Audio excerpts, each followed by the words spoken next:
Kalau angka sih waktu yang membuat saya harus kehilangan pekerjaan itu nggak gede. Jadi waktu itu pinjamannya total 1,2 juta ya. Kemudian yang ditransfer yang saya terima itu sekitar 1.020.000 atau 80.000, saya lupa. Waktu saya terlambat membayar, itu saya sudah dihubungi dan saya sudah menjanjikan tanggal. Saya bilang tunggu saya gajian gitu. Dan itu tidak lama setelah dia telepon. Terlambatnya berapa hari, Mbak? Dia 3 hari kalau nggak salah waktu itu dia hubungi. Jadi 5 hari kemudian, 7 hari kemudian saya gajian. Saya bilang saya akan bayar tanggal 25 misalnya gitu, bahwa saya udah gajian. Jadi saya anggap semua masalah sudah, oh dia udah tahu bahwa saya akan tetap bayar. Nah pada saat setelah itu 3 hari kemudian tuh nggak ada telepon, nggak ada apa, pokoknya sepi aja gitu ya, sunyi. Saya pikir mereka udah terima, nanti tunggu tinggal tanggal 25 gajian itu saya bisa membayar gitu. Ternyata di hari ketiga setelah dia menghubungi itu terjadilah yang disebutnya SMS blast ke hampir semua kontak saya, terutama yang terakhir saya hubungi ya, maksudnya. Jadi kayaknya dia bisa baca siapa-siapa aja orang-orang yang terakhir saya chat gitu. Karena rata-rata yang menerima adalah kurang lebih 10 orang yang ada di chat WhatsApp saya. Dari mana ya mendapatkan seluruh daftar kontak Anda itu? Kan pada saat kita melakukan aplikasi, mereka minta akses untuk menuju kontak.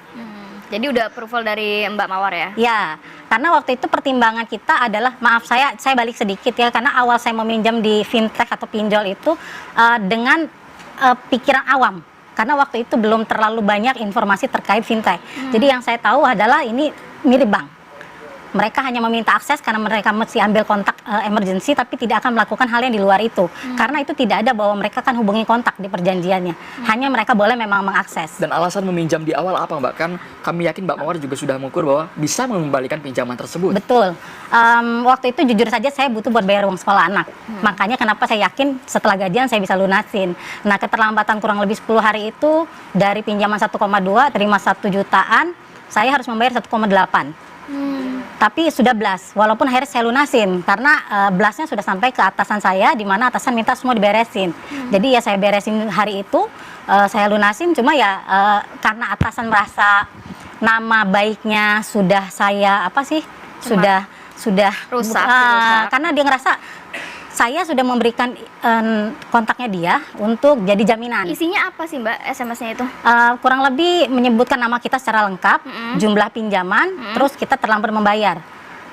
Mohon agar mereka untuk memberitahu ke peminjam. Tidak ada ancaman tapi? Tidak ada ancaman. Mbak Mawar, tadi kan dari awal OJK mengemukakan bahwa apakah Mbak Mawar tahu fintech tersebut, pinjaman online tersebut itu legal? Sudah di cross check belum sama Mbak Mawar secara pribadi? Waktu itu tadi saya bilang, awal saya meminjam saya tidak tahu antara legal atau ilegal. Karena informasinya masa-masa awal itu tuh sangat-sangat minim. Ramenya informasi itu setelah banyaknya kasus. Mana yang ilegal, ya mana yang legal gitu. Dari situ karena saya terkena kasus ini, akhirnya saya banyak mencari informasi. Di situ baru saya tahu. Setelah mereka melakukan SMS blast itu, besok paginya saya langsung membuat email keberatan ke fintech terkait, saya sisi ke OJK dan yang lain-lain. Cuma ya nggak ada yang satu pun yang respon. Ini OJK ada di sini kami hadirkan. Saya cukup bosan sebetulnya ketemu OJK, Pak. Sering.